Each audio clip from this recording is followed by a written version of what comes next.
Well, this is a wild week, a huge shakeup in the Arizona sports landscape. The Cardinals announcing their new coach as the Suns part ways with theirs. Thanks for choosing us this afternoon. I'm Katie Rammel. And I'm Steve Irvin and Sports Director Craig Fouie joining us now. Where do we begin? We've got a lot of stuff to go through here. We do. Maybe we start with the Suns, right? Okay. Because earlier today, this is one that caught us off guard. Coach Alvin Gentry and the Suns decided to part ways. Now, earlier this week, Gentry had said he wanted to start the younger guys on the team, and he'd be talking to the front office about that decision. Obviously, the team's 13-28 record wasn't enough to satisfy the front office folks. Gentry took over as interim head coach, you remember, back in 2008-2009 when then head coach Terry Porter was fired. Gentry led the Suns to the Western Conference Finals in 2010, but this year's roster, well, less than impressive, especially glaring since losing Steve Nash this past summer. The Suns have lost 13 of their last 15 games and 4 straight at home. Now, the Suns are at the bottom of the Pacific Division with that 13-28 record we just talked about. That puts them 18.5 games behind the Clippers. Well, Paul Calvisi is live at the U.S. Airways Center where the Suns just finished giving us the news. Paul?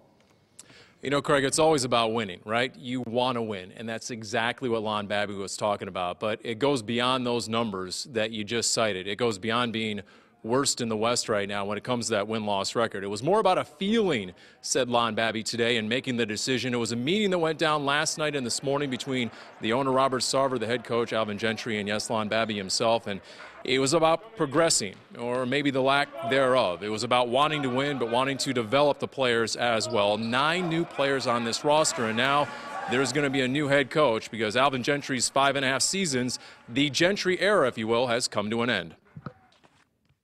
It's not about not winning enough games so much as just to feel that we weren't progressing, that we were regressing, and we can't have that. We've got to have our culture moving forward, and I didn't think we were. You know, think we were moving forward. I don't think Alvin felt like we were.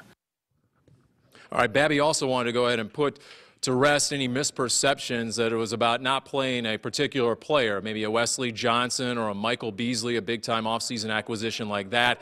As for an interim head coach, Craig, I think you're looking at maybe either Lindsey Hunter or Elston Turner going forward. We'll see. They're hoping to wrap that up in the next 24 to 48 hours, and they have a few days before they play again. So the Nash era came to a close. The Alvin Gentry era has now come to a close. It's a season of transition all the way around. And, Paul, such a sad day because Alvin is such a great human being. No doubt about that. I think we all enjoyed working with him, both on and off the floor. There's no doubt about that. He will be missed down here. It's already different. Yeah, thanks so much, Paul. We appreciate it. So